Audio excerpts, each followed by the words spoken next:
Astra Abyssosque. We meet again, you two. Hi, Catherine. Do you have any commissions for us today? Commissions, huh? Let me think. Oh, how about this? Please attend the Academia's Academic Symposium this afternoon and recite a love poem on stage. Wait, say what now? And if possible, please also use your camera to capture the reaction of the audience upon finishing the poem. Huh? What kind of commission is that?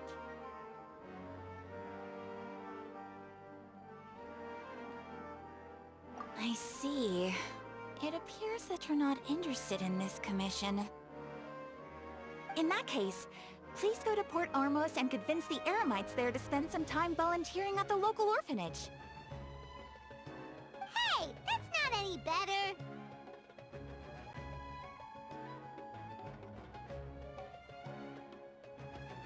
I'm sure the mercenaries will have some interesting reactions as well. Paimon's gotta ask, just who exactly has been submitting these commissions to the Adventurers Guild? Oh, the commissioner? Well, actually, I just wanted to see the two of you in action.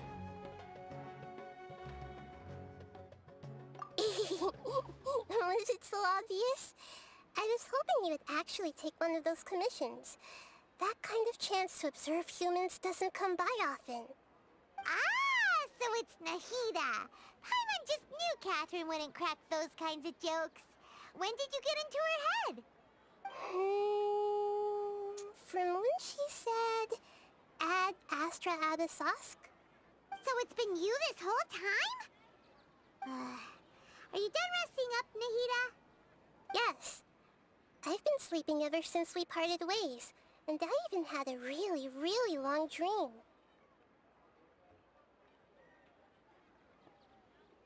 It was another dream about the Sub-Zero's festival, except it was a happy one. In my dream, I was sitting in the middle of a flower terrace, and everyone in Sumeru City was holding hands as they danced in circles around me. They danced round and round, and everyone looked really happy. I also got to sit on a gigantic flower carriage. Ferris, the Knight of Flowers, raised me really, really high above the ground, and I was throwing an endless amount of Yalda candies at the children. You know, Nahida, maybe your dream is how the Sub-Zero's festival really should be. It's meant to be a joyous time where everyone gets together to celebrate your birthday. Huh? Wasn't I describing a really happy dream? Why are you both looking at me like that? Wait, could this be an example of the emotion known as pity? No, we aren't pitying you. That would only make everything worse. We just don't want you to feel too sad. By the way, have you had a chance to visit Dunyarzad? How's she doing? The Homianis haven't allowed any visitors after the festival, so we haven't been able to check on her. Yes, I paid her a visit right after I woke up. She was resting at the time. Her condition is stabilized. However, since Elazar is a manifestation of the withering on the human body, we can only cure it by finding a way to take care of Irminsul's own withering. But for the moment, our top focus should still be figuring out what the sages are up to and what they're planning. Right. Who knows what'll happen if they manage to pull off another scheme like the Samsara of the Sub-Zero's festival? So our first priority should be investigating and putting a stop to the sages' activities. As for how we should pull that off, let's discuss it somewhere else. There are too many adventurers around here. Oh, good point. Sorry, adventurers. We're gonna be borrowing Catherine for a little while.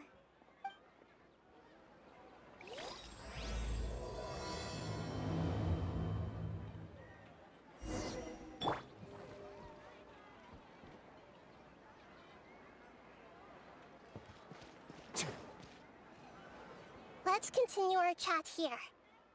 Okay, so do you have any ideas on how we can investigate the sages, Nahida? Actually, I've already done a little bit of work on that. But for now, I want to hear your thoughts. I've already tried that, but all the key members of the Academia, even the core 30 guards, intentionally avoid wearing their Akasha terminals.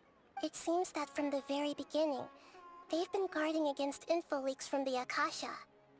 Of course, it could also be because they're wary of me. Have you already caught the sage's attention? I'm guessing not yet, but distrusting me would make perfect sense if they've ever paid attention to the urban legends about me. In any case, I probably can't take over their minds directly. No way, that's too risky. You mean it'd be too easy to get caught? No, it's not that. We shouldn't involve innocent students in this. A single mistake could completely ruin their lives. Doing that would be ignoring the safety of my people for my own selfish goals. How is that any different from what the sages are doing? That's a good point. Spoken like the god of Sumeru. We're in the dark as of now. Since we still don't know anything about their goals, any rash move could tip them off and lead to terrible consequences. After all, every person in Sumeru City is one of their hostages. Are we really out of ideas?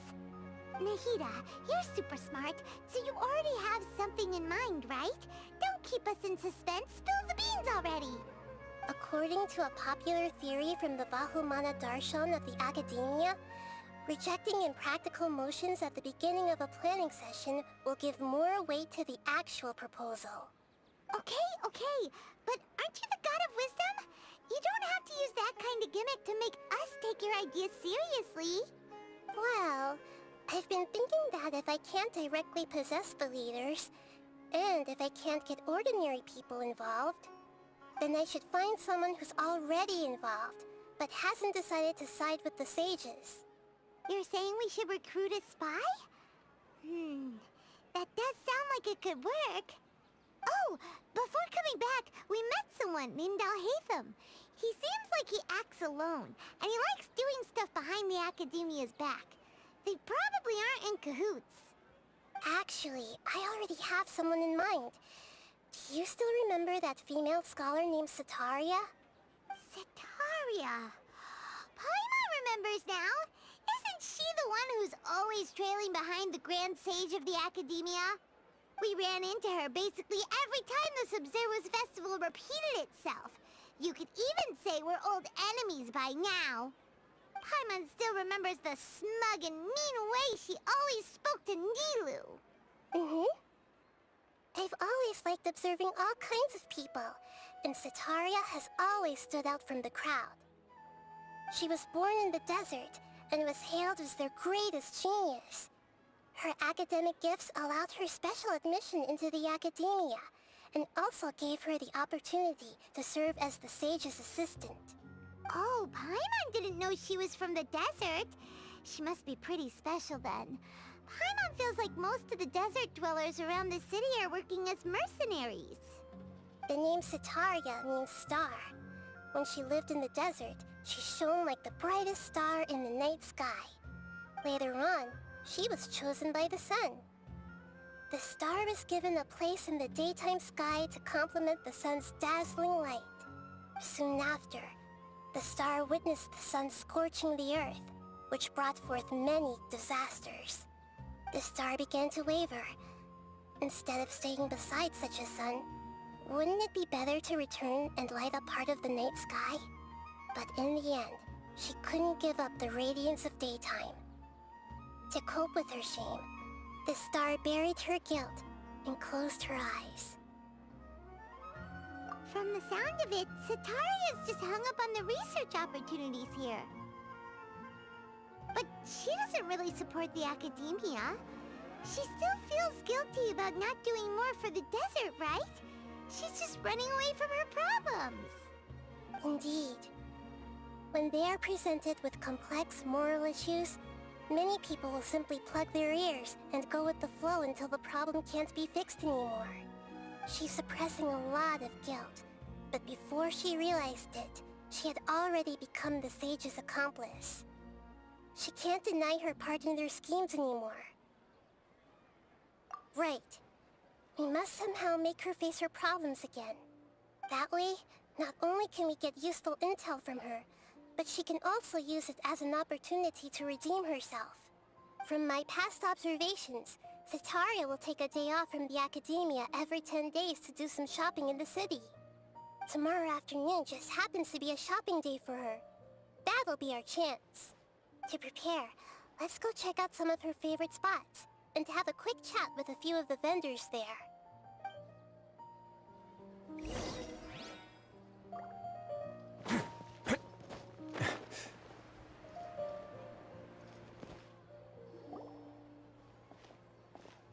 This should be Setaria's favorite fortune-telling spot.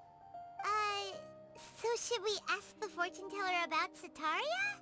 No, I already have enough information on Setaria. The most important thing now is for you to pay attention to the vendor's talking style and key characteristics. Talking style and key characteristics? My poor lost lambs. Have you become troubled over your fates? The divine voice of wisdom often echoes between mine ears. If thou be blessed today by the gods, I may be able to show you the way. Huh? Really? Nahida, you've been whispering things to her? Shh! My friend here has some doubts regarding her future. Can we get a fortune reading for her? Of course, of course. In that case... It would seem that Harut and Marut are quite wary of you. Perhaps, at some time in the past, you have somehow offended the gods. Only mocking the god of Animo, questioning the Lord of Geo's financial savviness, and brawling with the god of Electro. Do those count? Oh, nothing. Go on, pick an aspect for her to divine. Health prospects. No problem at all.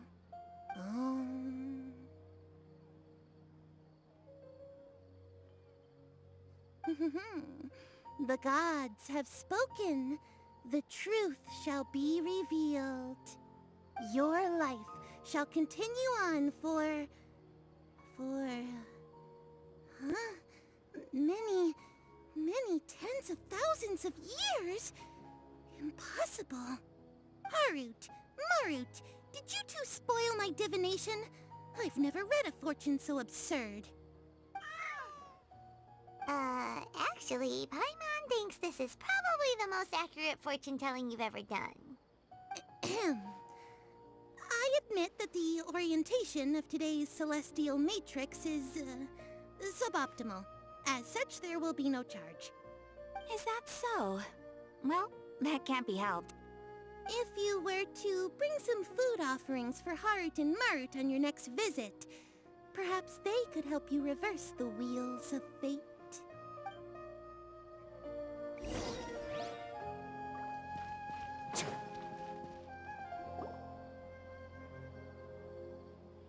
Is this another one of Setaria's favorite stalls? Yep, it belongs to a king. His father helped Setaria a lot when she first moved to Samari City, so she still comes by whenever she has time. When I start talking with him, listen carefully to the details of our conversation. Ah, dear customers! Would you like to look at some pottery? We caught wind of your great craftsmanship, so we specifically came to take a look. Oh, I recognize you. Aren't you Miss Catherine from the Adventurers Guild? Sounds like I'm in for some big business. Speaking of, where did you learn this trade? I suppose you could say it all started with my dad. He's a mason by trade, but I picked up an interest in clay while apprenticing for him. After that, I began making pottery by myself in secret, and I simply changed trades when my works turned out well. Although it's a pity that I'm no longer making much use of the knowledge provided to me by the Akasha. That's nice. So is your father still working as a mason? Oh no, not anymore. A few years back, he fell from a roof and broke his leg. Since he had already saved enough Mora over all these years, he's just enjoying the retired life in Port Ormos nowadays. I see. We wish him peace and happiness in his retirement. I'll have someone in charge of logistics at the guild come by another day for some goods. We'll leave you to it. Take care now. No problem. Rest easy, all our goods are sure to meet your every need.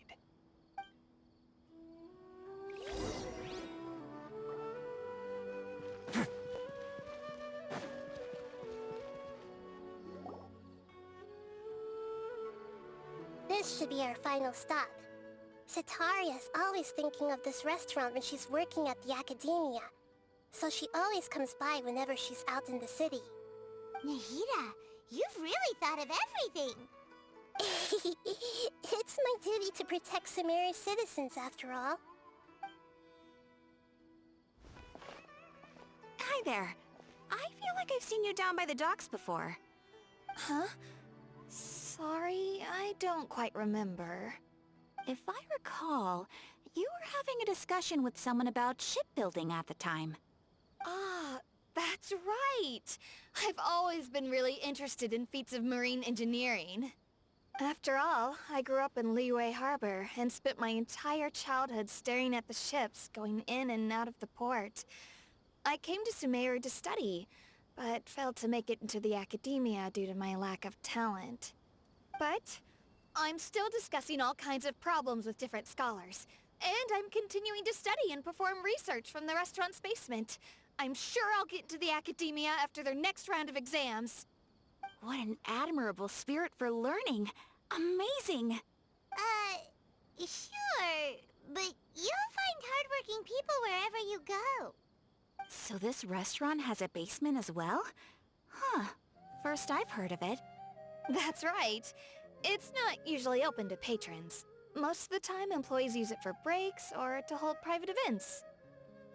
I see. Guess that makes sense. Well, good luck with your studies, Miss Chishan. Thank you so much. As long as I can make it into the academia as an official student, I'll be happy.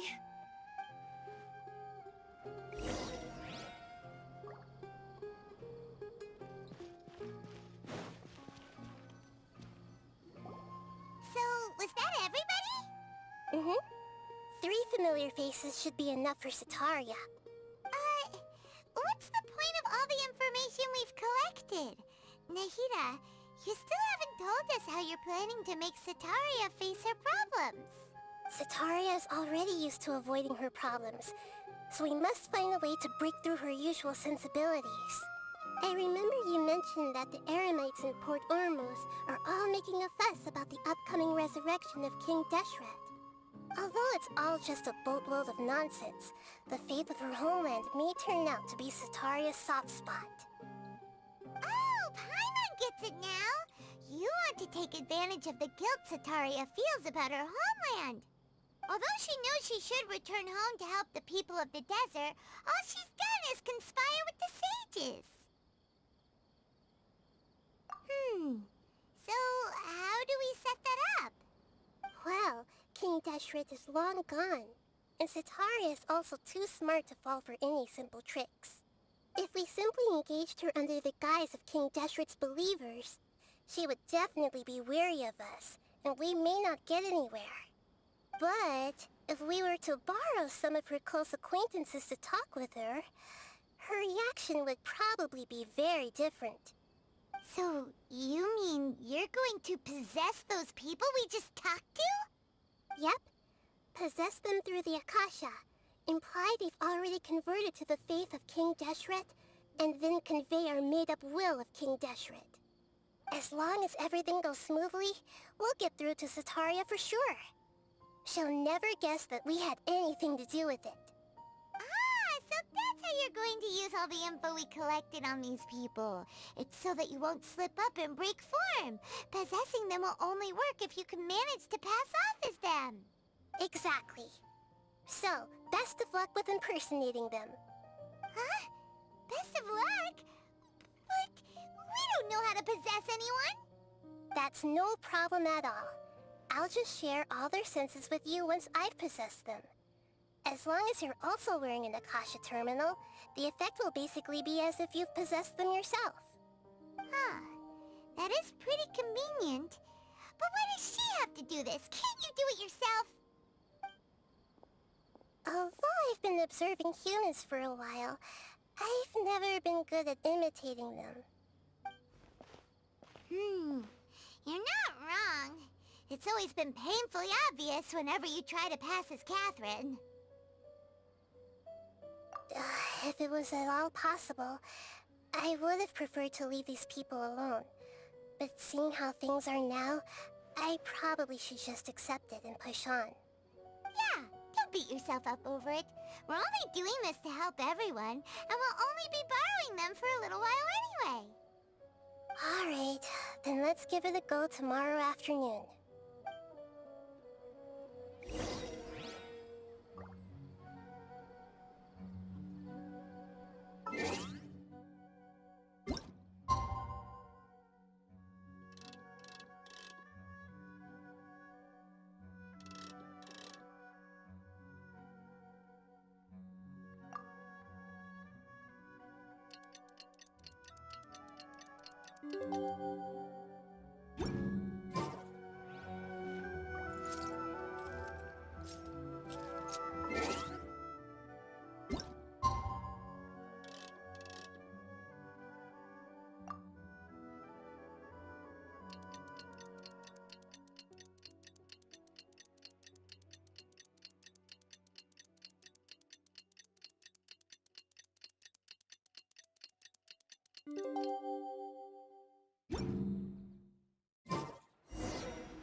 Here she comes. Satori is here.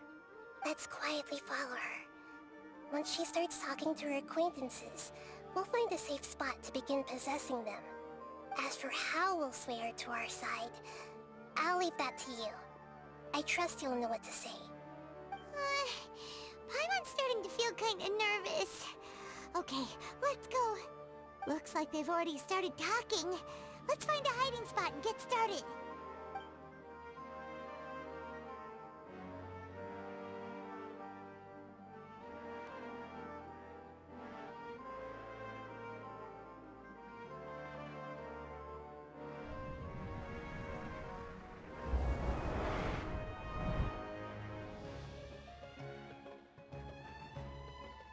That's right.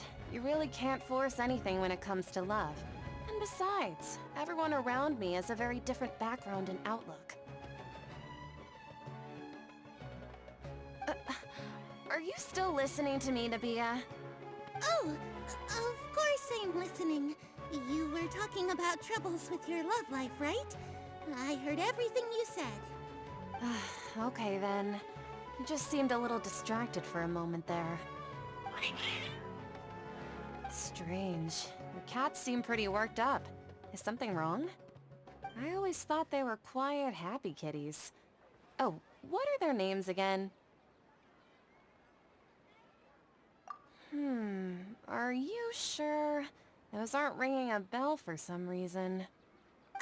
Well, actually they have many names. Which names I use depends on my mood. Huh, I see. I imagine that must be hard for the kitties, too. So, which fortune do you want me to read for you today? You must have come for another echo of the divine voice of wisdom. I'd like to get another reading on my love prospects, but to be perfectly honest with you, I feel like I've been a real mess recently. A mess?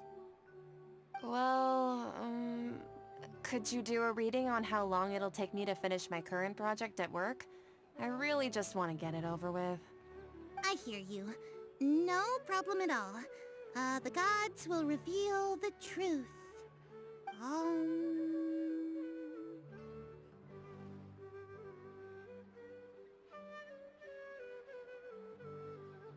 The gods are asking. Sitaria, why haven't you gone home? Why haven't I gone... home? Do the gods really know everything I've been thinking about? Sitaria, why don't you just go home? It's a demand now instead of a question. Oh, the gods seem to be truly upset. I'm sorry. I know I failed the gods. Please pass on my most sincere apologies and ask for their divine forgiveness. And, if I may ask, Nabia, is there a specific god who's speaking to you right now?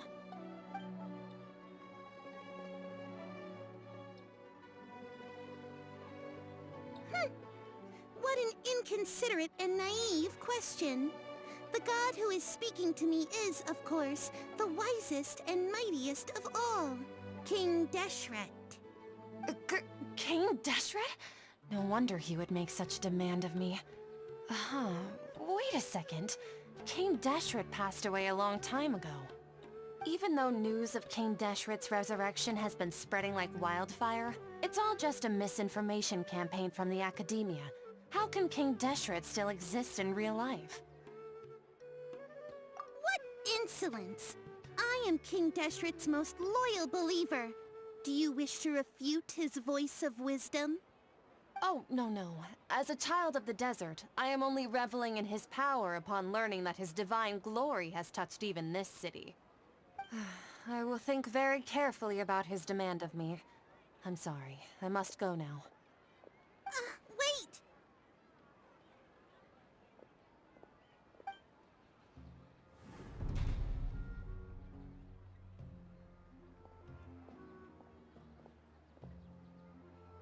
Whoa! She just ran off in a hurry. She looked pretty upset, too. Well done. Sitaria didn't seem to suspect anything amiss. To have something she's been trying desperately to avoid show up out of nowhere and berate her, that must have shaken her to the core. Aw, Nahida, it seems like you understand human emotions really well after all. All I know are some abstract Harabatot theories. And in any case, my time with you has shown a lot of them to be utterly useless. I'm still trying to make sense of everything. Anyway, enough of that. Let's hurry and catch up to Sitaria. He's out of games now, right on cue. Let's get ready to possess him right away!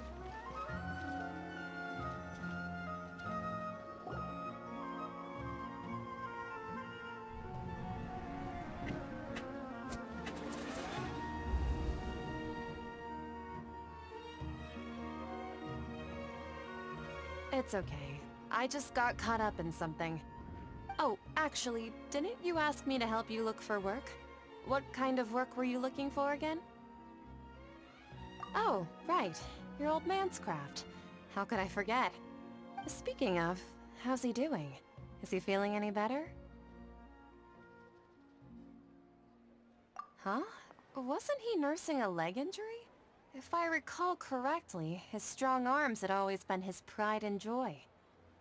He sprained his arm a while back while trying to show off his strength.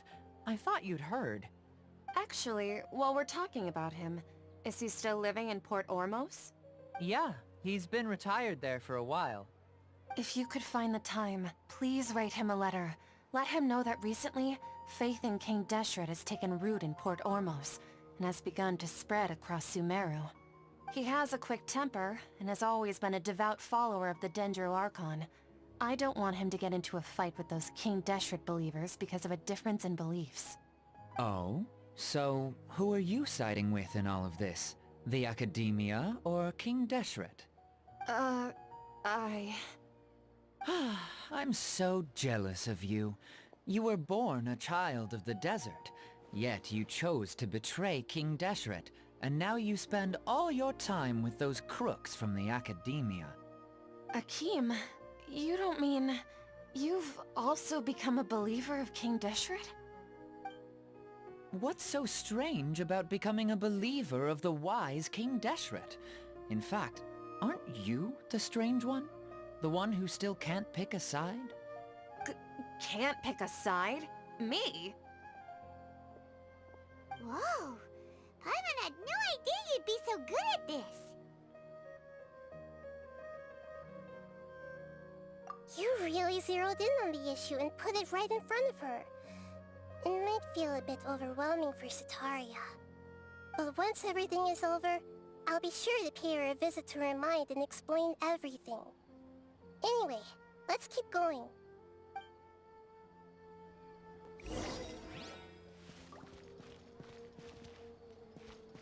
Come on! Sataria's already started talking.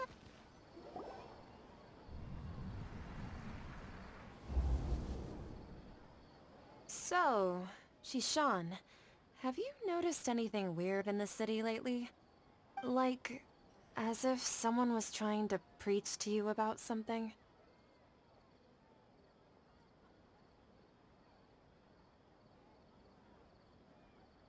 Wait, did you just say attic? I thought this place didn't have an attic. Also, don't you usually study in the basement? Well, the restaurant recently added an attic. I've been studying there because it has better lighting. Oh, right. Speaking of strange things, I celebrated the Sub-Zerus festival so many times that I lost count. That was really weird. Wait, how could you be aware of that? That should be impossible. Nothing in the report indicated anything like that. Are you still failing to realize that the Academia's lowly tricks could never deceive all of Sumeru's citizens? Shishan, don't tell me that you've converted to King Deshret as well! What an absurd question. You make it sound like I should be ashamed for becoming a believer of King Deshret. In reality, shouldn't you be the one who is ashamed? You, who works side by side with the Academia, and treated people as nothing more than experimental subjects? Please, please stop! Even now, Sataria's still trying to run from her problems. She can no longer justify everything to herself. Hey, she's trying to talk to the guards! What should we do? This is the most important part of all. Quick, get ready. Mercenary, you're a member of the Corps of 30, correct? Please help me pass a message to the Matcha right away. The situation in the city is getting out of control. Please, try to remain calm, miss. Tell me what's happening in the city. Heretics are infiltrating the city, and they've already converted many residents to their side. Heretics? What kind of heresy are you talking about? King Deshret! Many people I know have suddenly started believing in him, but he's long dead. It's impossible. Miss Sataria, nothing is impossible. You know my name? King Deshret is immortal, and all who defy him will one day pay the price. You must face the truth, Sataria. You tread a treacherous path, and the longer you ignore it, the tighter the Academia's grasp on you will become, and the deeper you will be ensnared. Child of King Deshret, never forget that the desert that belongs to you lies elsewhere. What's so strange about becoming a believer of the wise King Deshret? In fact, aren't you the strange one? The one who still can't pick a side? What an absurd question. You make it sound like I should be ashamed for becoming a believer of King Deshret. Sataria, why haven't you gone home?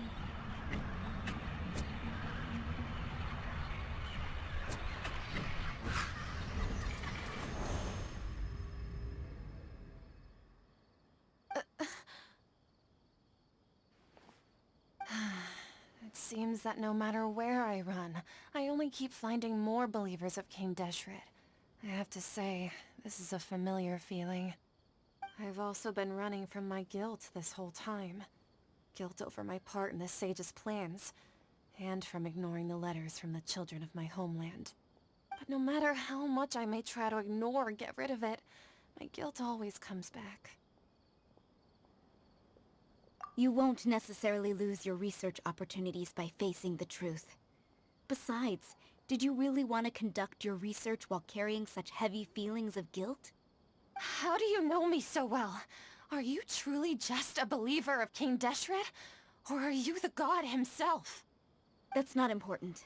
The important thing is to pass judgment on the academia and its sages, and to correct their mistakes. If you could provide some assistance in this matter, perhaps it could serve as a form of atonement. I've actually never believed in the gods, but I've always believed in serendipity. Your appearance must be a fated opportunity for me to get out of this wretched situation. Please tell me, what can I do for you? How much do you know about the sage's current activities? I was just one of the designers for the massed dream harvest scheme, which is what happened around the Sub-Zero's festival. But I know very little about the full scope of the overall project. I'd assume that only staff with the highest clearance would have access to those confidential documents. I've just been working to meet the Grand Sage's specified requirements. However, there's something that's been really bothering me. I heard that a scholar who was previously expelled has returned to the city, and even the sages are still quite wary of him. To fight against the academia, we will need to figure out the nature and the purpose of their work. Is there a way for us to get access to the confidential documents you mentioned? It should be possible if we're willing to take some risks. After all, I'm an assistant to the Grand Sage, and I've been working on many tasks outside of the project. One thing, though, I won't be able to transfer the documents to you through the Akasha once I get my hands on them. The sages have always closely monitored all activities within the Akasha. Let me see... let's use the most primitive method. Send someone to pick up the documents tomorrow evening at the Academia entrance.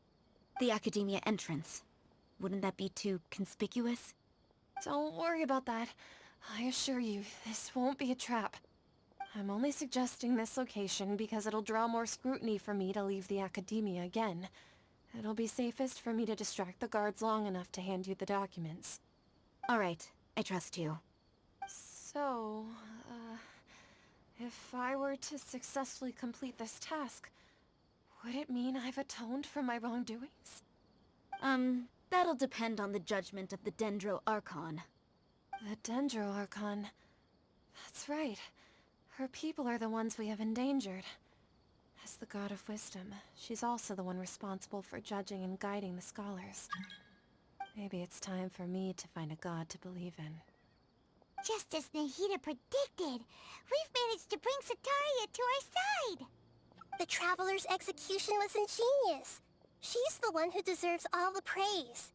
Well, now that we've made plans to meet again tomorrow evening, all we can do is pray for Sataria's mission to go off without a hitch. Pray? But if we're going to pray to the gods, aren't we just praying to you? God of Wisdom and Guardian of the Scholars? No. The truth is the true Guardian of Scholars. I've always believed that. Anyway, let's meet again tomorrow evening at the Adventurers Guild.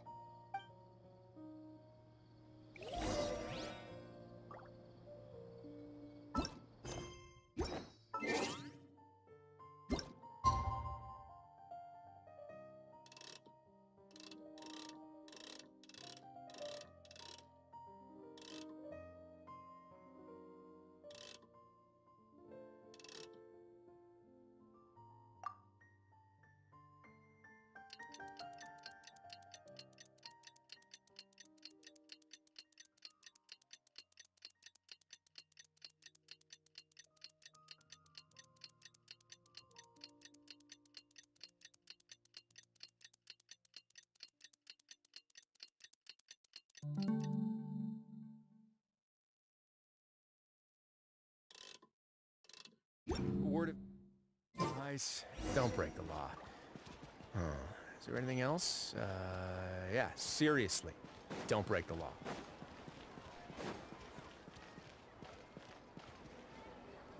Catherine, we're here!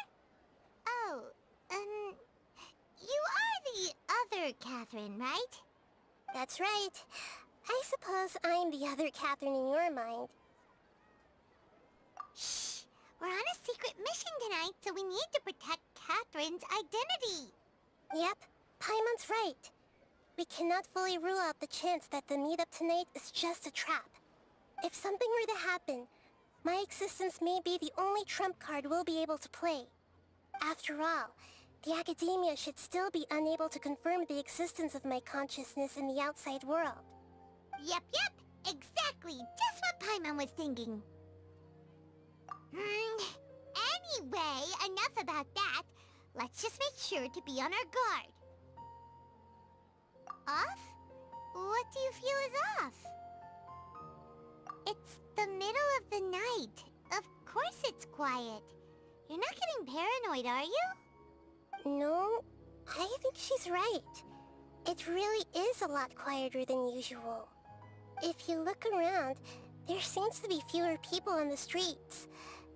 I'm not sure if this is the case for the entire city, though. Huh. Maybe it's just a coincidence. Maybe Setaria figured out a way to not only distract the guards, but also to get everyone to go to sleep early, just so we can exchange the documents in peace. I also can't quite figure out why things feel a little off. But now that we're here, let's go ahead and meet her as we planned. Well, regardless, as long as you're here with us, Paimon feels a little safer.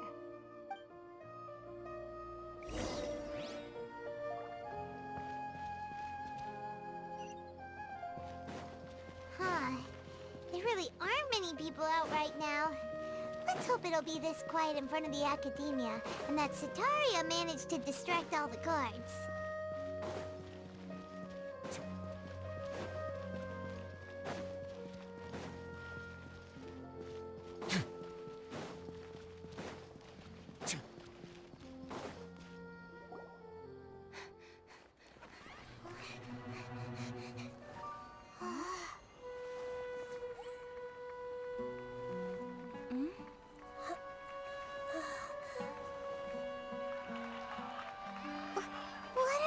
People doing here at this hour of the night?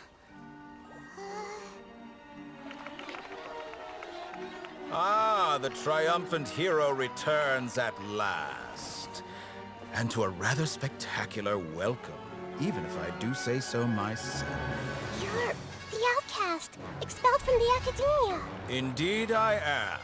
Although these days they tend to call me the Doctor.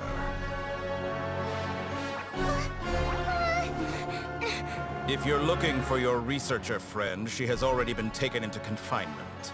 With some basic caution, she could have discovered the listening device on her person. Clearly, she lacks the degree of rigor expected of a true scholar.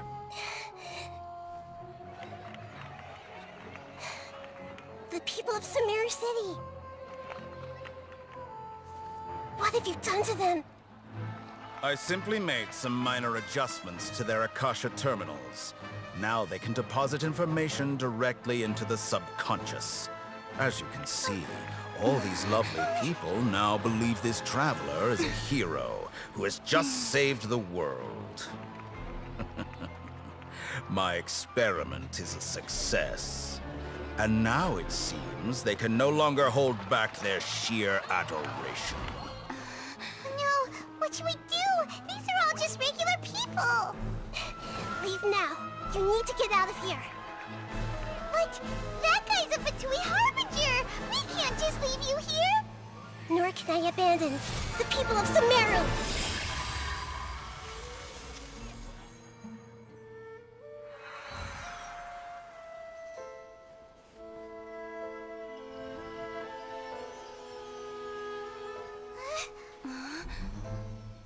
Don't worry. We'll meet again outside of the city.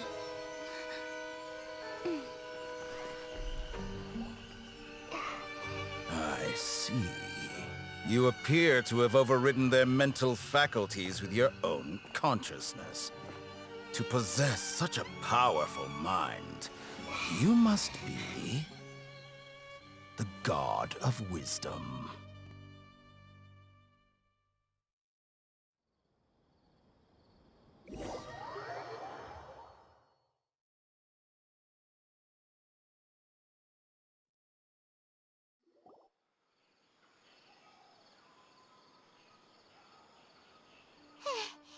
This should be far enough. Paimon needs to catch her breath first. Is the Hida going to be okay? We only made it out because of her. Paimon wasn't counting on running into a new Harbinger here, let alone such a high-ranking one. That guy was number 2. So scary. He called himself the Doctor. Remember, Tainari told us about him. Sataria did say that someone who once got expelled from the Academia came back recently. And that even the sages are wary of him. Yep. Sounds like she must have been talking about the Doctor. Yeah. Now that the Doctor's in the picture, we're no longer just dealing with the Academia. They're in cahoots with the Fatui. But what are the Fatui after this time? Another Gnosis? Yeah, things would be a lot easier with Nahida's help. Nahida said we'll meet again outside of the city. But we can't just keep waiting around, right? You mean... Oh, right! Wasn't he invited by the sages to work on some project when we were staying with him in the NVIDIA Forest? That has to be the same project! Even though he turned it down at the time, he might still know something. There's no time to lose. Let's go to Gandharvaville.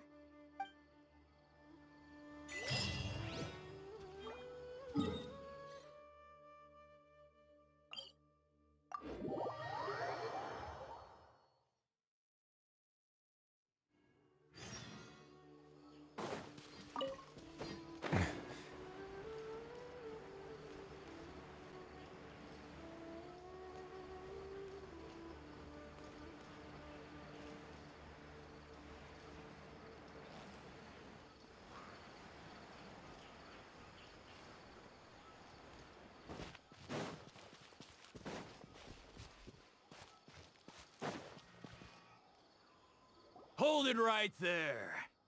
A blonde-haired traveler and a floating fairy. We've got you all right. Take a look around. You've fallen right into our trap. Are you mercenaries from the Corps of 30? Did you come here to arrest us? Corps of 30? We're nothing like those government lapdogs who don't even get scraps for their work. We are an elite brigade that commands the highest commission rate in all of Sumeru.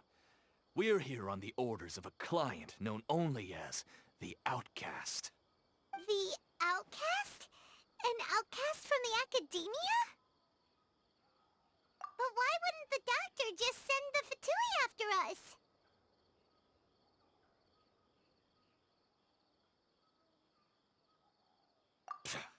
Still wasting time on idle chit-chat.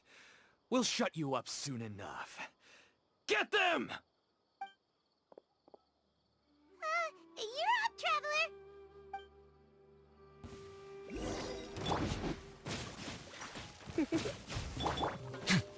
Yeah!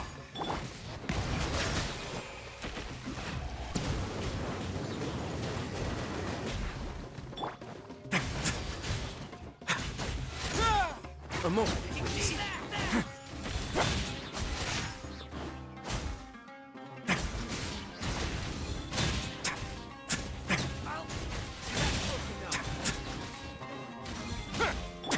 Bow your head.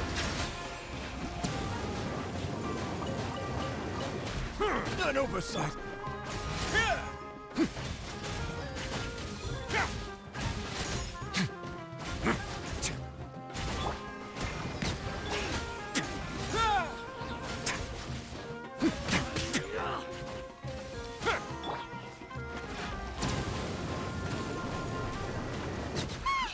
It isn't over yet! Here comes reinforcements!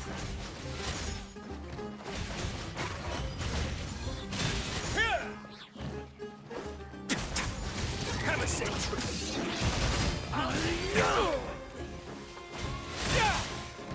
Settle down.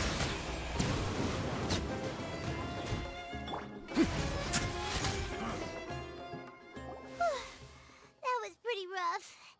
Is that what elite mercenaries are like? Yeah, looks like we'll have to keep our guards up. But this doctor guy seems like a pretty tough opponent. He knew exactly where to set up an ambush. Did he predict that we would try to find Tainari? Going up against smart people is tough. Anyway, let's keep going.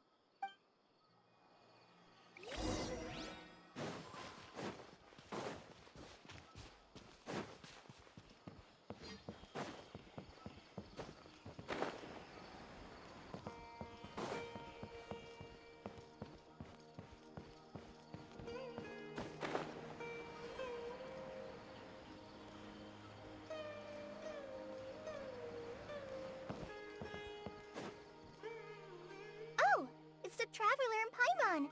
What are you two doing back here? Kale, it's nice to see you again. Are you doing alright? To be honest, I'm not doing too well. My Elazar has been progressing at a faster rate lately. I'm finding it harder to complete more intricate tasks. As a result, Master Tainari is taking me off the patrol schedule. He will only allow me to stay here and coordinate other people's tasks. Oh, Kale. Speaking of Tainari, did he go off on patrol? We're here to talk to him. Oh, Master Tainari? You just left the Avidia Forest a little while ago. He was headed to Party's DI. Huh? He left? What? Isn't Tainari always saying that he never wants to leave the Avidia Forest? He even turned down the Sage's invitation. I thought it was weird too. Master Tainari always prioritizes his work as a forest watcher above everything. He almost never leaves his post. He left in a hurry this time, though.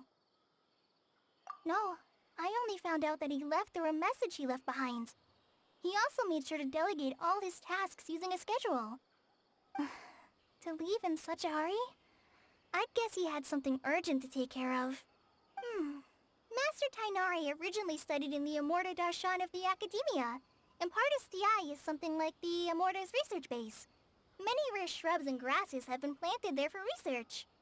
I know that before he became a forest watcher, Master Tainari once spent a long time conducting research at Partis DI. A research base, huh? Gotta wonder what kind of research Tainari just decided to work on all of a sudden. Oh, we don't have a lot of time, so let's go look for him at Party's DI.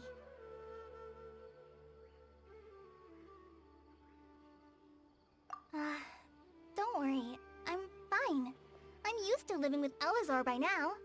If you run into Master Tainari, please send him my regards. Got it. Will do. See you later, Kale.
Wait! Look who it is! Thank goodness you're okay. We were so worried about you.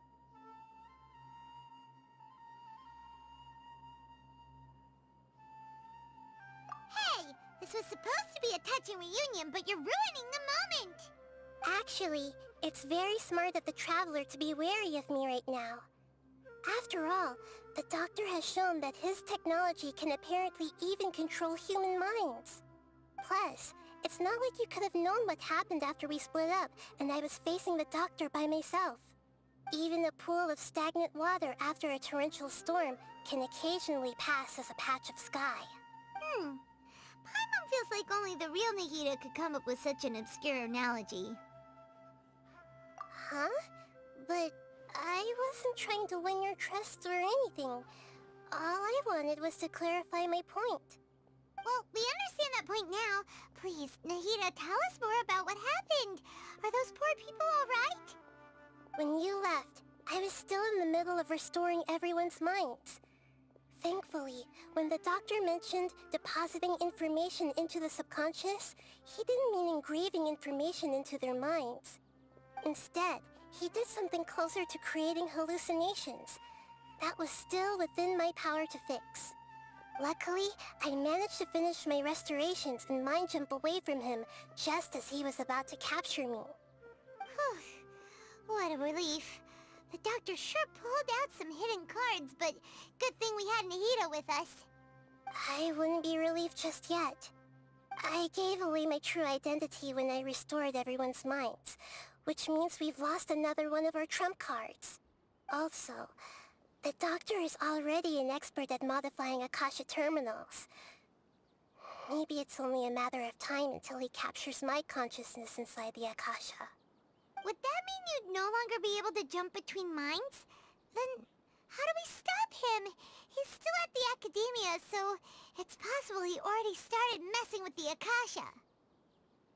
Ugh, it feels like he's toying with us. What a nasty piece of work.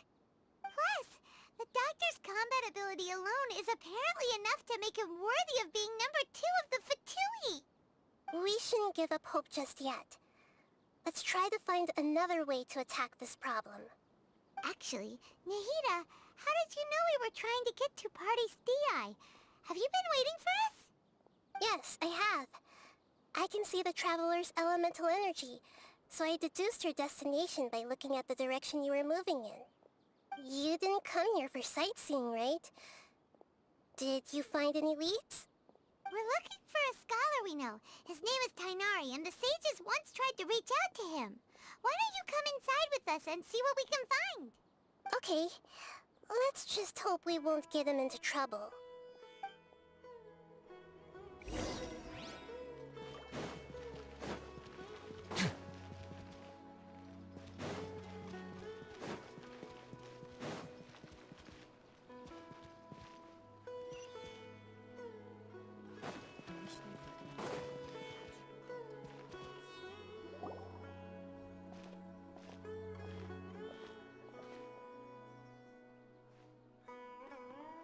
Traveler? It is you! Ah, it's Hypatia! Ah, what a pleasant surprise! It's so nice to see the two of you again. Who's this? She's a scholar we met in the NVIDIA Forest. When we last saw each other, she was still training in the... what's it called? Satyavada life? Oh, I see. That's right, we're old friends. You've come at just the right time. Ever since I've come here, hardly anyone has even talked to me. Hypatia, you're way too excited about this. Actually, for you to leave the NVIDIA Forest means... you're not in training anymore? Wait, no. Did you already finish your training and reach Paripurna life? What do you think? My consciousness has already managed to make contact with the divine. You did it? Congratulations! It's so exhilarating to share this sublime joy with others at long last. When my consciousness made contact with the gods. What a supreme and unparalleled experience that was. That sounds incredible!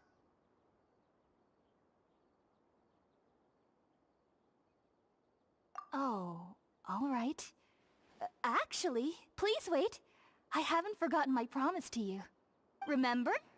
I promised to help you understand what you saw from Irminsul once I gained deeper insights.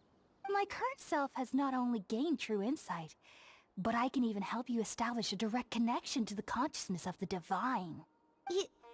You can do that? I've never heard of anything like that, but if you want to give it a try, I'll do my best to protect your consciousness during the process. Hold on. I brought some spirit borneo with me. This is still a crucial part of the ceremony. We're using that incense again? All right now. Hold my hand. I'll help you establish a pathway to connect your consciousness. Okay.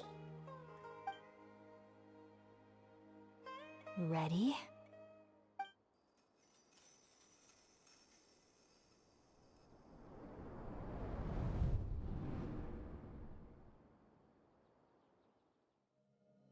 It took 3 betrayals for me to finally understand. The world is just an elaborate tapestry of lies. My fury will never be quelled. The first to betray me was a god.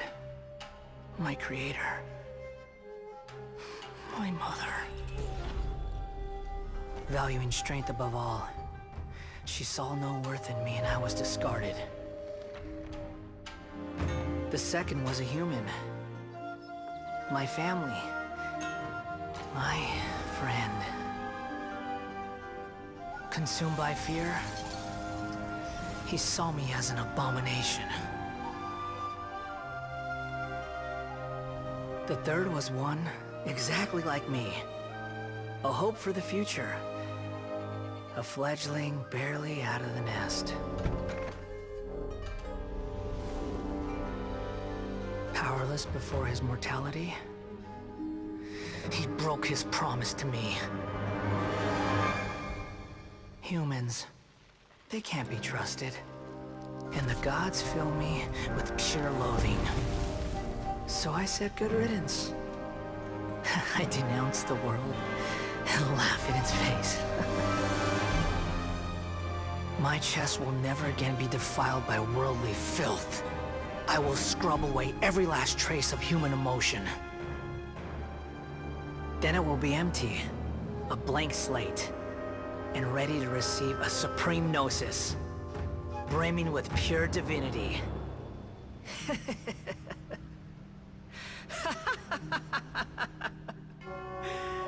There is no need to fear. The pain will be brief. Your era is coming to an end.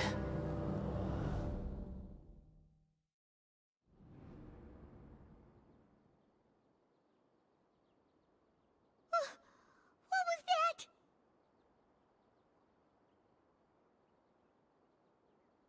Did we actually just see the Balladeer's memories?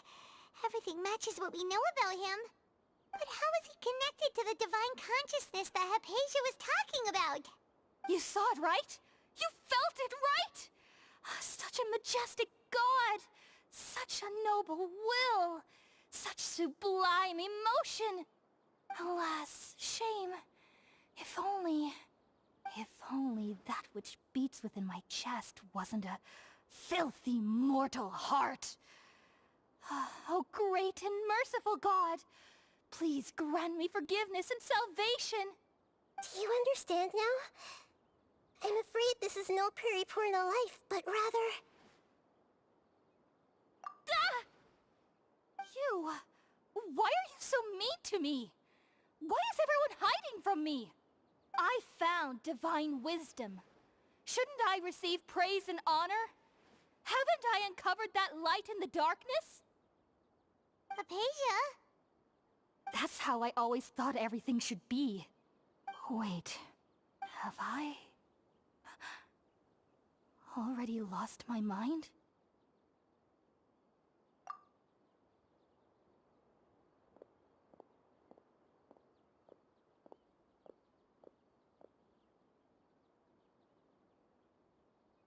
Wait, something isn't right!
feels different. You're back! Oh, the Traveler's back? Nahida was controlling your body for a while. It seemed like she jumped over to you as an emergency measure right before the Catherine puppet was destroyed.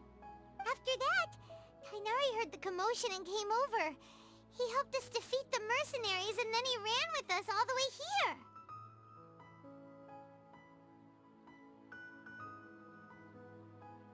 What? You swapped places? You mean your consciousness also went into Nahida's body? Wait, then where is Nahida's consciousness? Where is she now? I never imagined that an individual's consciousness could be transferred around like this. Had I not seen it with my own eyes, I would have never believed it. I don't think this can be achieved with current human technology.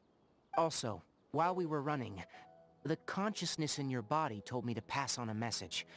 She said, "The doctor has found a way to trap my consciousness, so I can't journey with you anymore. But even in a moonless night, a shower of starlight can still drown out illusions and lies." Oh no! Nahida's trapped in the sanctuary of Surasthana for good this time. Was that message all she left for us? It's pretty vague.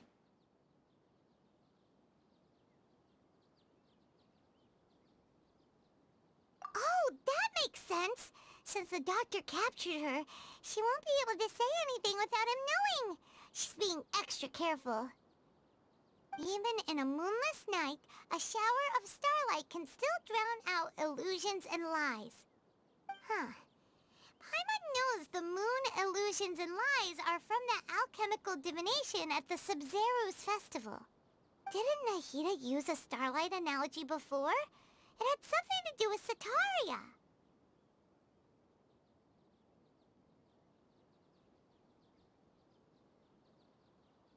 Oh, that makes a lot of sense. Huh. Do you think Nahida was telling us to go find help in the desert? But she isn't with us anymore. Think we'll be okay?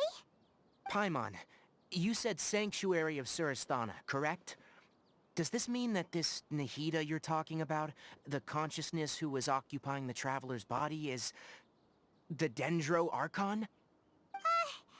Your guess is correct, but the situation's a bit complicated, so it's really hard for us to explain right now. That's all right. A scholar's curiosity doesn't need to be appeased right away. As for the complicated nature of the situation, safe to say I have witnessed that for myself. I've spent some time with you, and it looks like the Dendro Archon's also on your side. So, I trust you. Thank you, Tainari. Oh, actually, we came here to ask you a question. What do you know about the project that the sages have been working on? Ah, that. While I was indeed invited to join that project, the sages were always secretive about its scope and goals, so I eventually declined. All I know is that the project has something to do with the restoration of Irminsul. Huh? Did you see something when you were in Nahida's body? What? Do you have any evidence?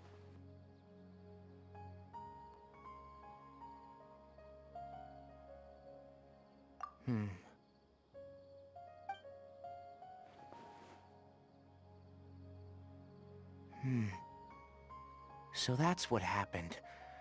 That explains why Hypatia's symptoms were different from those of the other scholars who went mad. It's because she made contact with the consciousness of a new god who is still in the process of being born. Tainari, did you leave the Avidia Forest because of Hypatia? I did. I noticed Hypatia's mental anomalies, but since her symptoms were rather atypical, I secretly took her to Pardis DI and began searching for a way to return her to her normal self. If I didn't take action, Hypatia would have already been taken by the Matra to the desert, doomed to a life of exile at Aru Village. Now that you mention it, I knew the Academia has never thought particularly highly of Lesser Lord Kusanali, but I still didn't expect them to do something as arrogant as creating a new god. Looks like I made the right decision by not accepting their invitation. The Doctor and the Balladeer. We have 2 Fatui Harbingers in Sumeru. Sounds like we're in for a bad time.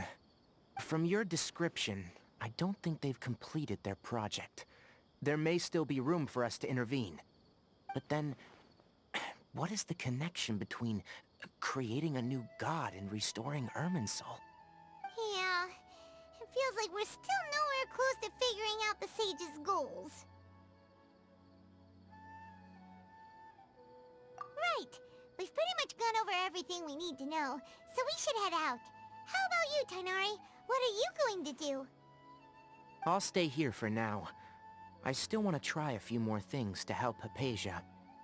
If you're planning to go into the desert, start by heading for Caravan Ribat. That'll be your fastest route. Come find me here if there's anything else I can do to help.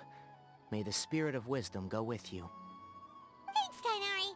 Hopefully Hypatia will feel better soon. We're off then.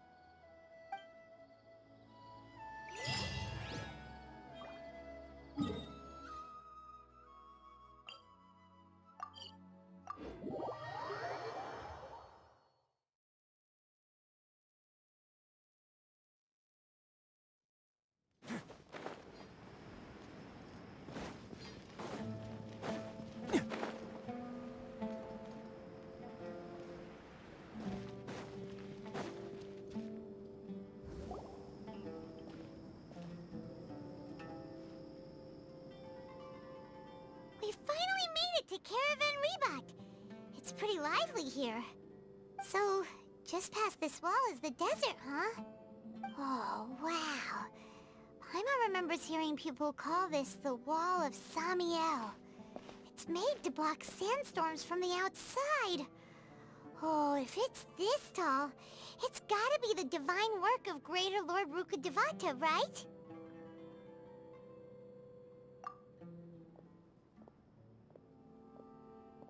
Enough gawking. Come on, follow me. Huh? Over here. Oh, Haytham went that way! Let's hurry up and follow him. Wonder what he's up to.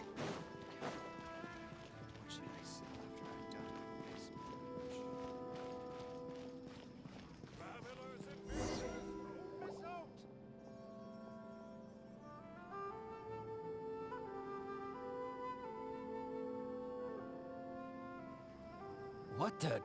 Where did she go? How did we lose them? They were just here a second ago. More Eremite mercenaries? Who are they working for this time? Anyway, Traveler, it seems like we were being followed again. You were too careless. You should have noticed those hopeless amateurs trailing you a long time ago.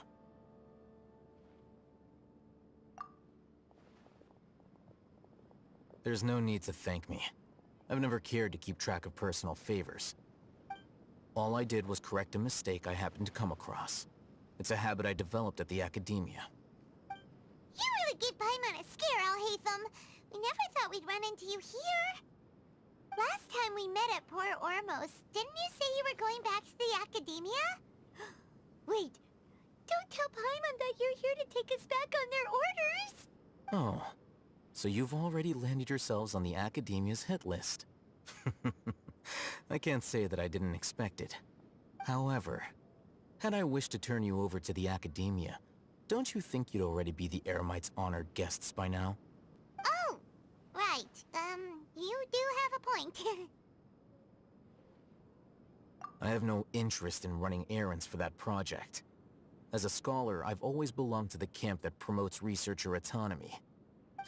And these days, you're more fascinating than anything the sages can offer. Not quite. To tell you the truth, I'm still investigating the Divine Knowledge Capsule. Unfortunately, I've run into some difficulties.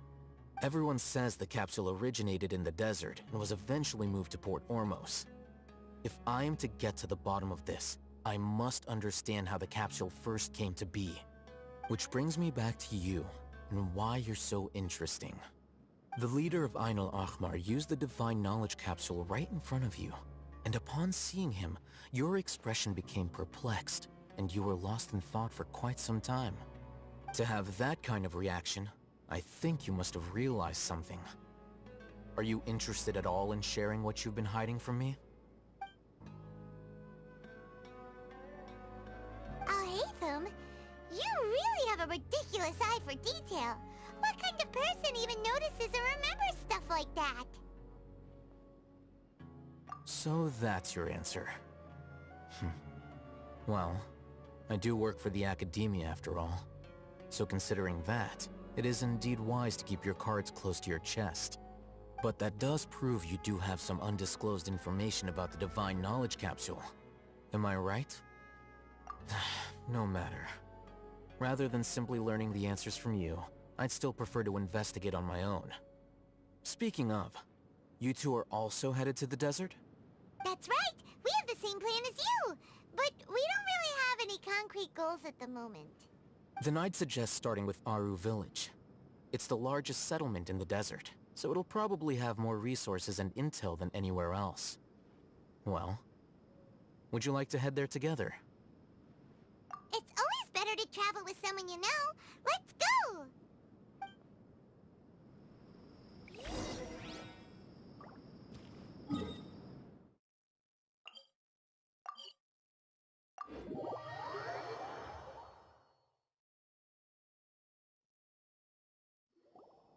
Before us lies Aru Village, the safe haven of the desert folk. Whoa, this landscape is really something else. What a cool place! Let's go check it out!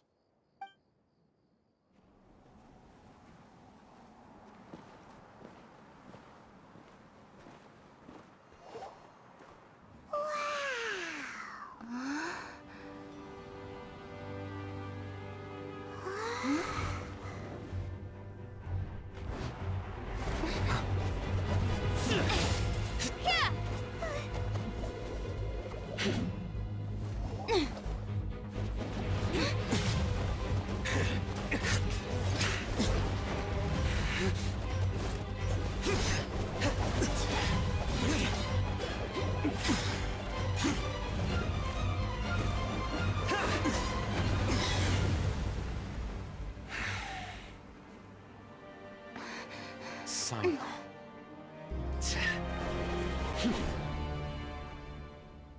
Unless my memory fails me, we have barely spoken 2 words to each other before now at the Academia. Would you care to enlighten me as to when and how I invited the General Mahamatra's wrath?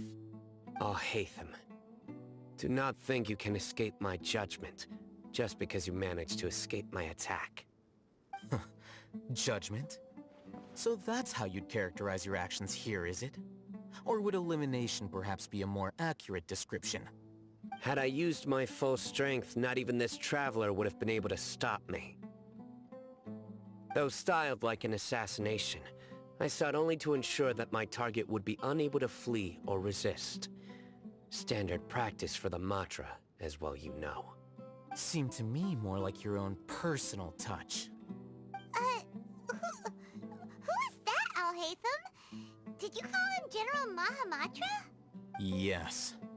General Mahamatra Sino, head of all the Matra at the Academia.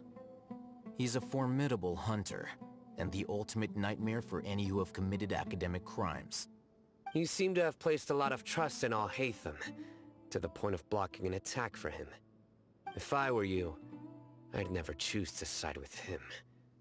I wouldn't believe a single word that comes out of his mouth. I have been pursuing this scribe for a long time. I urge you, stand back and do not seek to defend him any longer.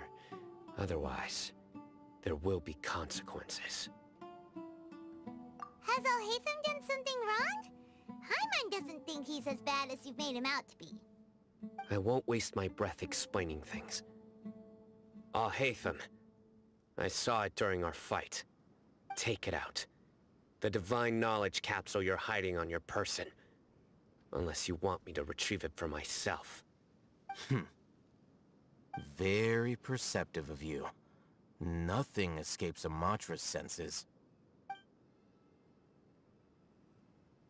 Wait, the Divine Knowledge Capsule? Didn't it fall into the Matra's hands in Port Ormos?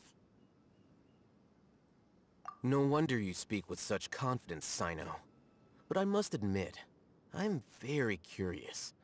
What does this capsule mean to you? And why, as General Mahamatra of the Academia, are you all alone in the desert? As far as I'm aware, the other Matra have been speculating about your disappearance. Have you been given a mission that's, let's say, morally dubious? If I was the real target of your mission, what was stopping you from simply using your authority and resources to judge me within the walls of the Academia? I should have known you'd be difficult to deal with. You two? Ugh! What you would do, Traveler? Paimon feels like we can't trust either of them! Ahem. Well, look at you two, acting all tough and self-righteous over there. Wait, Dia?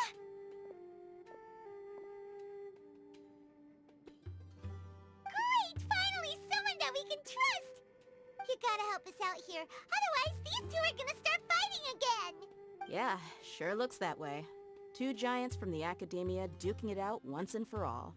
Not something you get to see every day, that's for sure. Listen, I know you academic types love to fill up your big brains with self-righteous morality and lord your empty rules and virtues over each other. But how dare you bring your petty disputes into the safe haven of Aru Village? It seems like someone's gonna have to beat some sense into your thick skulls until you finally learn to respect these grounds.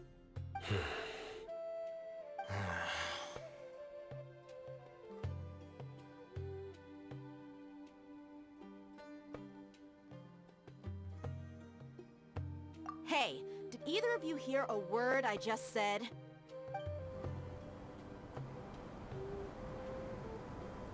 Whoa, what's going on? The wind's so strong! Is this a sandstorm? Paimon's gonna get blown away! Another sandstorm? What's up with these recently? Hey! All of you, over here, quickly! We have to take cover! Someone's calling for us! Oh, this wind is too strong! Let's get over there! That sounded like Candace. Come on, you two. Jeez, are all of you Academia folks such hard work? Move it! All right, stop yelling.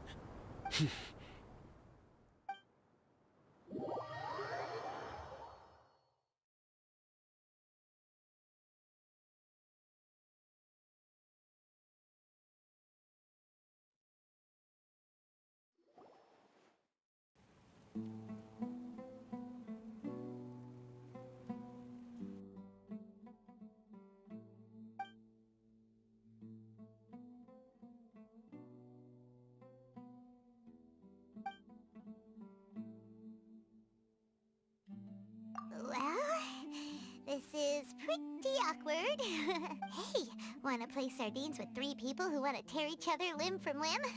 Sure, why not? Sounds fun. The air is so thick and heavy. Paimon can hardly keep floating anymore. My sincere apologies, everyone. This is the home of our village chief. I will have to ask you to make do with this small room until the sandstorm dies down. Please, let me introduce myself. I am Candace, protector of Aru Village. Our savior has come at last! Nice to meet you, Candace. The name's Paimon. Thank you so much for helping us. There's no need to thank me.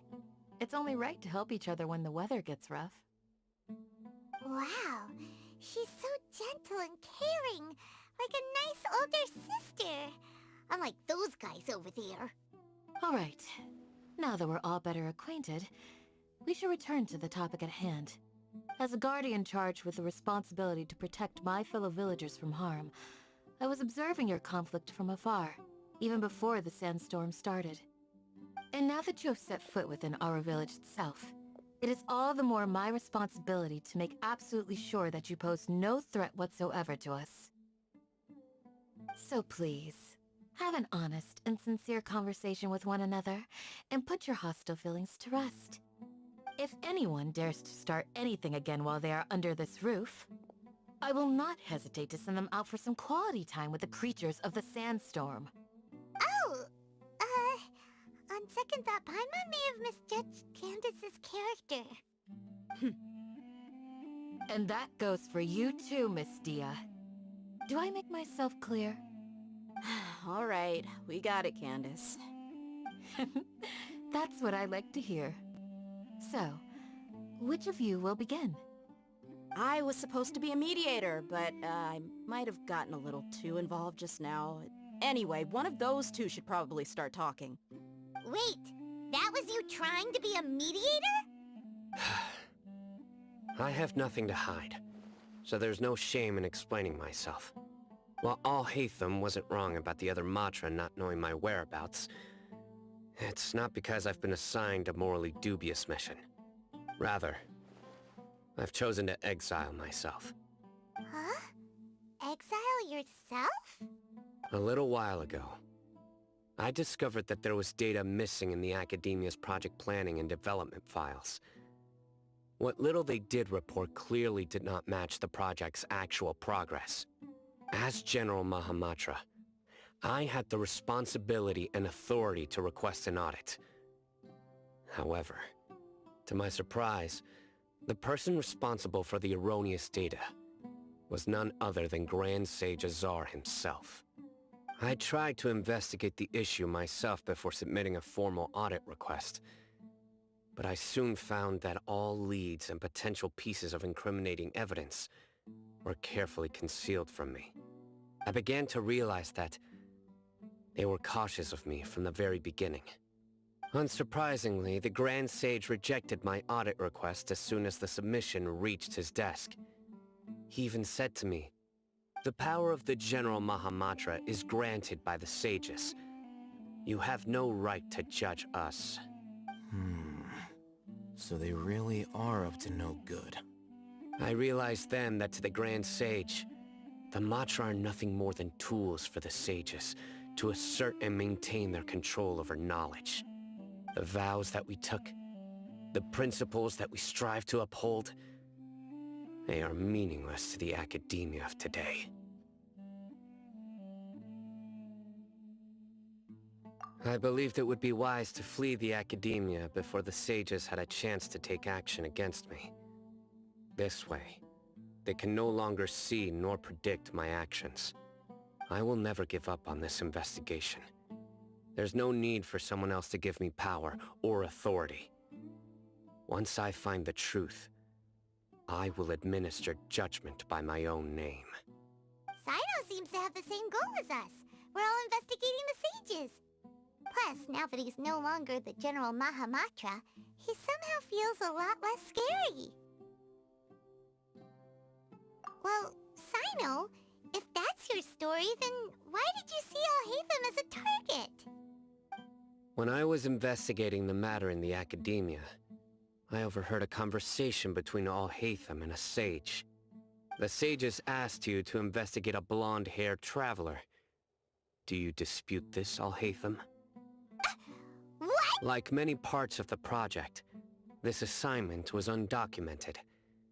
Now throw in your suspicious behavior with a divine knowledge capsule, and I think we deserve an explanation.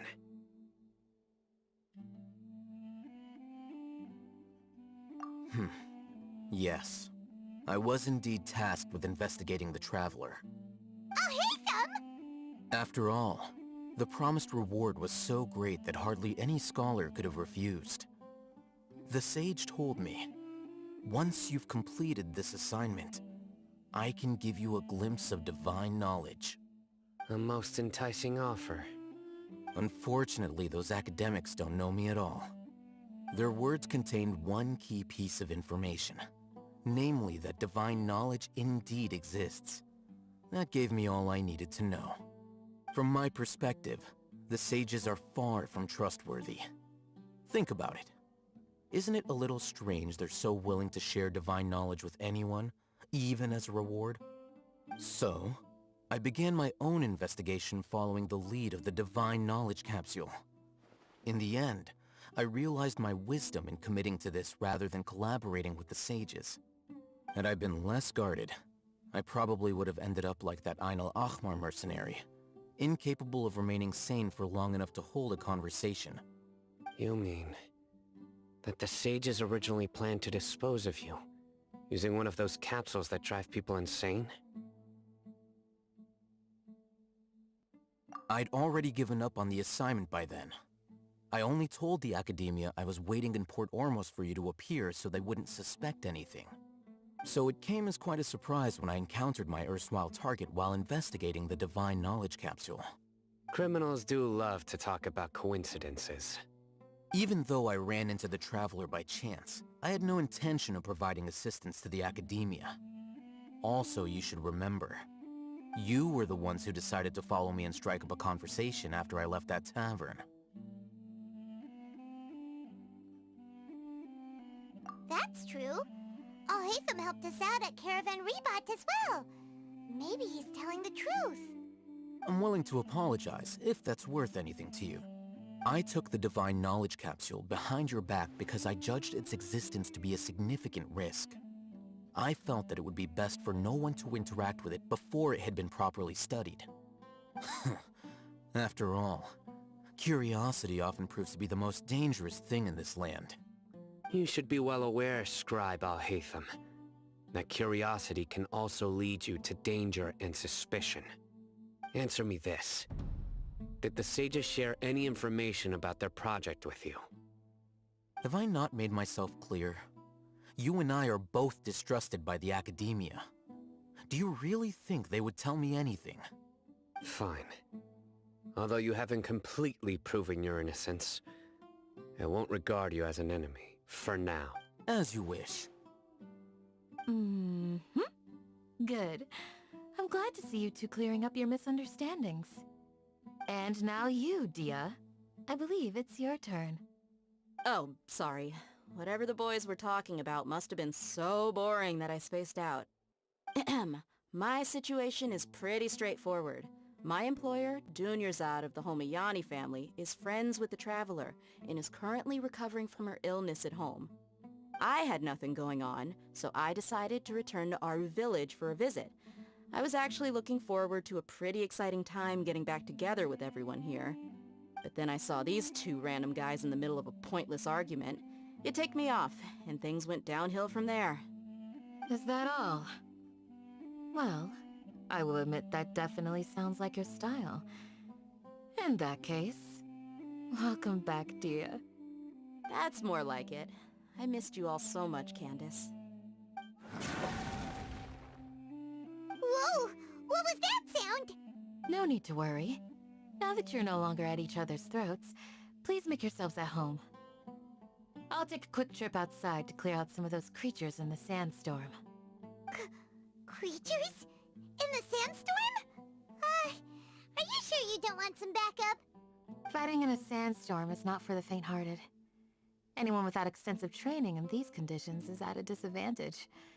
You needn't worry. Yeah, just leave him to Candace. Don't worry, she's as tough as they come.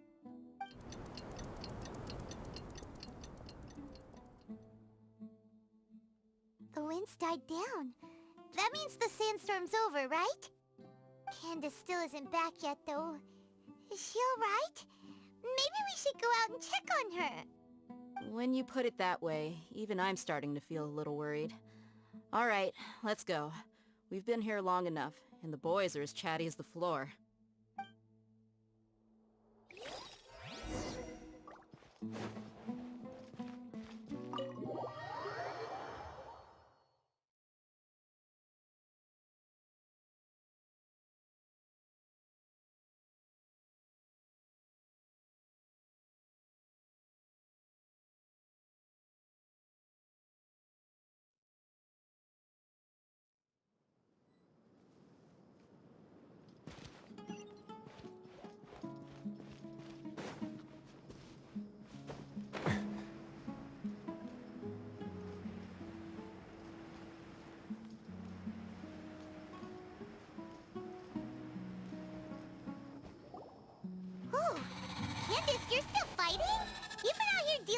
creatures the entire time?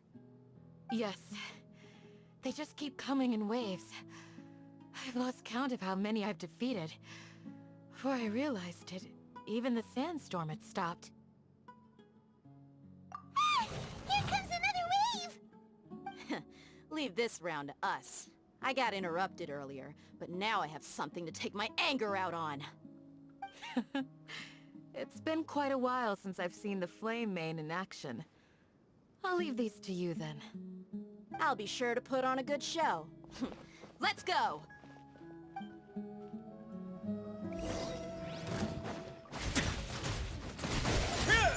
Let's begin.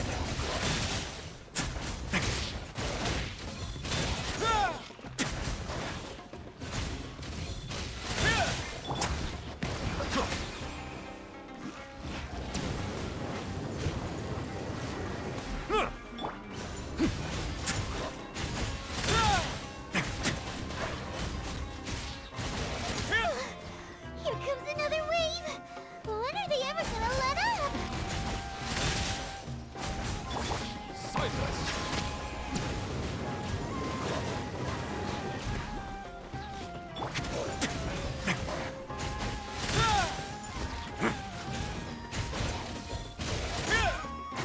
Now.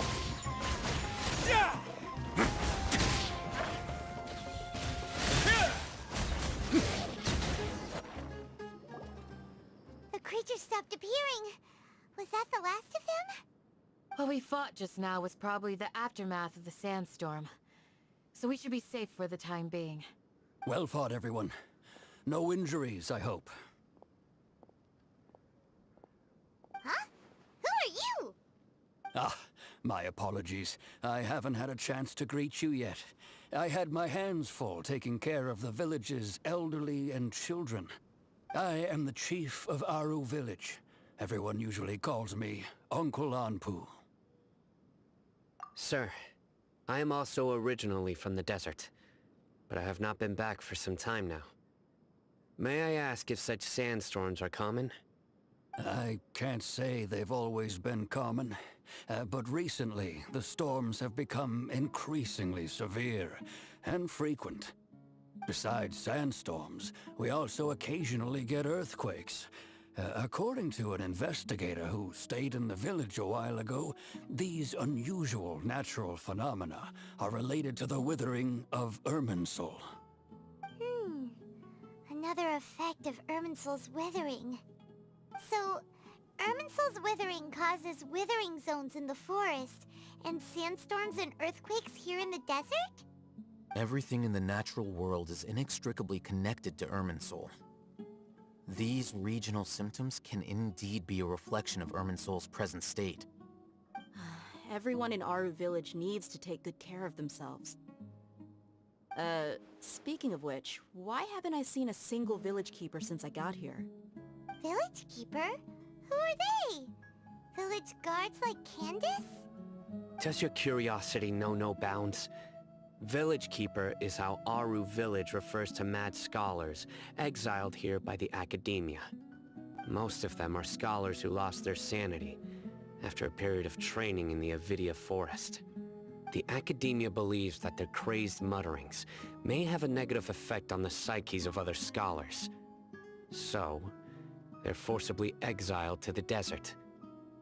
Though if you ask me, it's all a boatload of nonsense.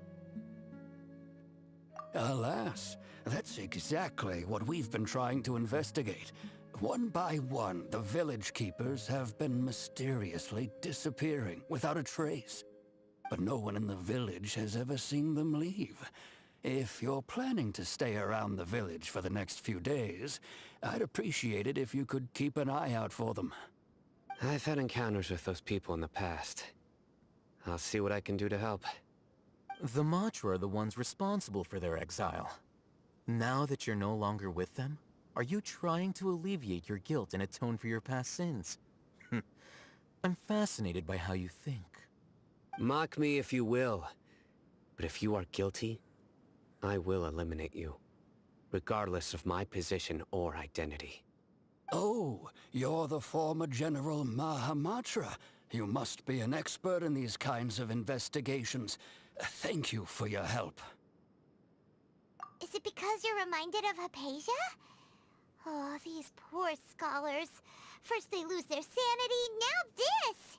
We need to help get them back home, safe and sound.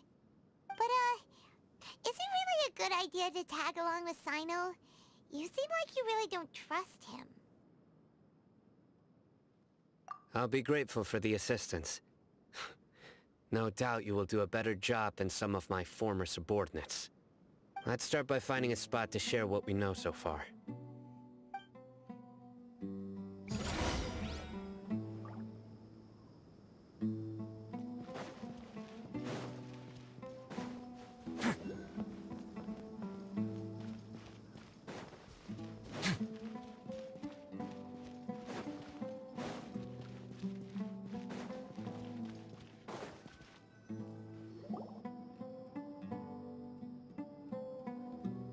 Although I've sent myself into exile, I'm still doing essentially the same things as before.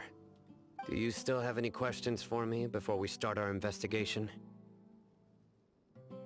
One of my former subordinates told me that this title has its origins in a strange incident. The Academia has long exiled mad scholars to Aru Village.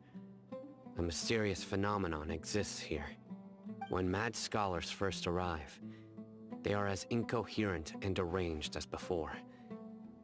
But after spending some time here, they invariably begin to calm down. Initially, the people of Aru Village greatly resented having to take in the mad scholars. But a strange incident one night changed that.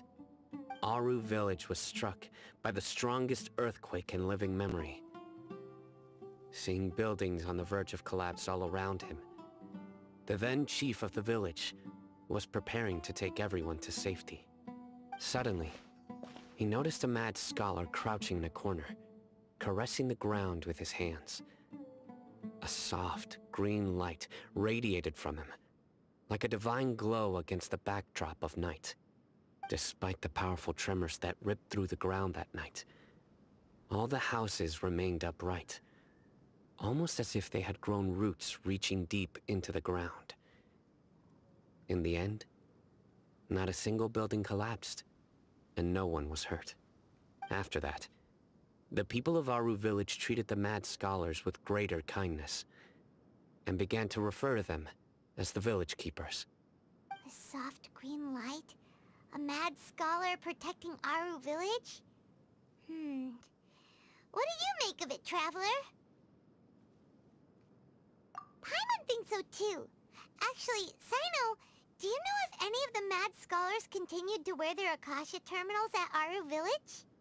In theory, they would continue wearing them so the Academia could still monitor their activities.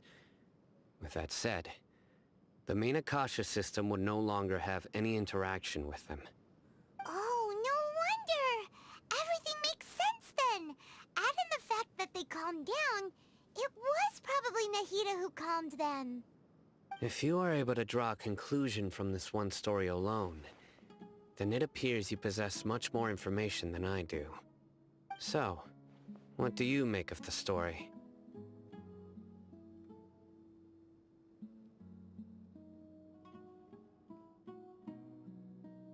Really? Lesser Lord Kusanali. What? You don't believe us? Lesser Lord Kusanali was definitely using the Akasha to give her power to the mad scholars! No, it's not so much that I don't believe you. I'm just struck by your reasoning. Lesser Lord Kusanali, the current Dendro Archon. Is she really active in Sumeru? The Academia has always placed far greater importance on the late Greater Lord Rukkhadevata. They've more or less ignored Lesser Lord Kusanali, and I've never had any reason to doubt their views. In addition, I've never heard any stories about Lesser Lord Kusanali and her deeds. To me, she might as well have been a god that never existed. No way! Nahida definitely exists! She's a... How should Paimon put it? She's a good Archon who's kind and wise, even if she says weird stuff sometimes. I've spent many years interrogating criminals, so I can easily tell when someone is lying. Good! Then you should know that we're telling the truth. That look in your eyes. I've never seen that from a liar. You two really must have met Lesser Lord Kusanali. How can this be? To think, our Archon has been amongst us this entire time. Alright, now it's our turn to put our skills to good use for this investigation. But easier said than done, especially since we don't have any leads. Maybe we can start by knocking on some doors. Excuse me, are you here to help me find my grandpa? Huh? Who are you? By the sounds of it, a resident of this village. My name is Isak. You'll help me find my grandpa, right? Is your grandpa a mad scholar? Hey, don't say that. Grandpa is just Grandpa. Why do you have to call him that? It's not like he's a bad person or anything. The person you're referring to is not a local, yet you are. Why do you call him Grandpa? Grandpa is just Grandpa. He's my family.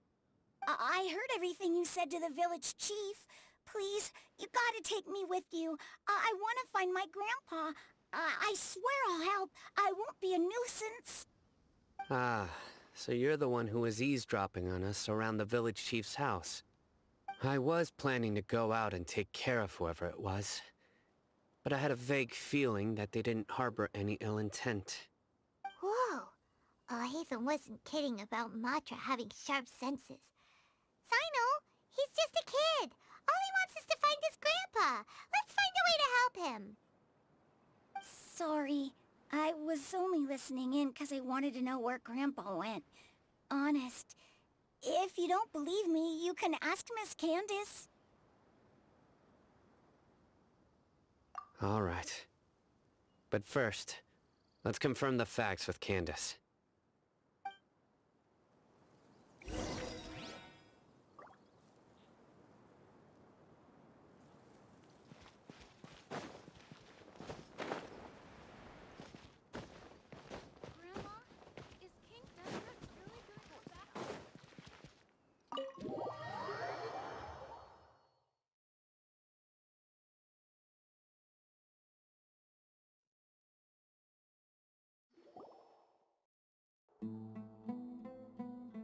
Sino is super vigilant. Is this what all the Matra are like? Ah, you're back already. We just wanted to confirm something with you. Do you know a boy by the name of Isak? I had a feeling he'd go looking for you. Huh? You knew this would happen? Yes. Although he tried his best to stay hidden, I still noticed him eavesdropping outside the window. He really wants to get his grandfather back. Isak's parents were both Aramite mercenaries who rarely returned to the village after finding employment in the city. He was raised by his grandfather. Unfortunately, it was only a few years before his grandpa passed away. Isak was still very young at the time, so various families in the village took turns caring for him so he could survive. Later, an elderly mad scholar arrived at the village. Isak thought the scholar bore a striking resemblance to his grandfather, and thus often spied on the man. However, the scholar was unkempt in appearance and incoherent in speech. Although Isak referred to the man as his grandpa, he was afraid and didn't dare to approach him. One summer night, the oft mumbling and bumbling grandpa suddenly calmed down and seemed to become more lucid. He even noticed Isak hiding in the distance. So Grandpa walked up to Isak and patted him on the head. He even took Isak to the entrance of the village, where he patiently taught the boy the names of the stars, and accompanied Isak until he fell asleep. The next morning, Isak woke up and wanted to go find his grandpa again, only to realize his grandpa no longer recognized him. However, even so, Grandpa retained his calm expression. It's said that those who saw the scholar claimed he no longer appeared to be crazy, but appeared to be living in his own world, almost as if he were sleepwalking. Isak was thrilled that his grandpa was able to find peace, and would follow him all the time, asking him things like, "Grandpa, want me to take you somewhere fun?" Or, "Grandpa, could you tell me stories about the stars again?" All this somehow just makes Paimon feel really sad. It seems like they both deserve so much better. Perhaps. Nearly everyone who lives in the desert has some form of hardship or regret. But even so, we must still continue on with our lives. It's also my reason for fighting. I must continue to protect this land.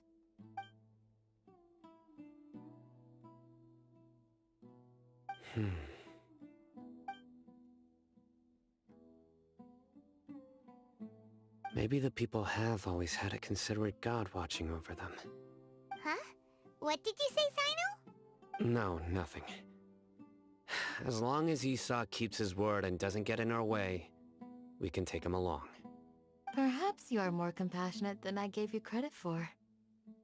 Please accept my thanks on Isak's behalf, Sino.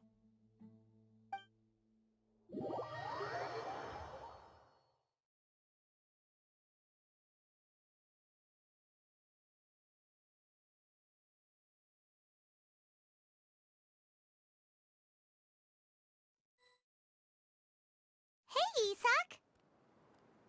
Oh, it's you guys! We've cleared everything up. Let's go find your grandpa! Really?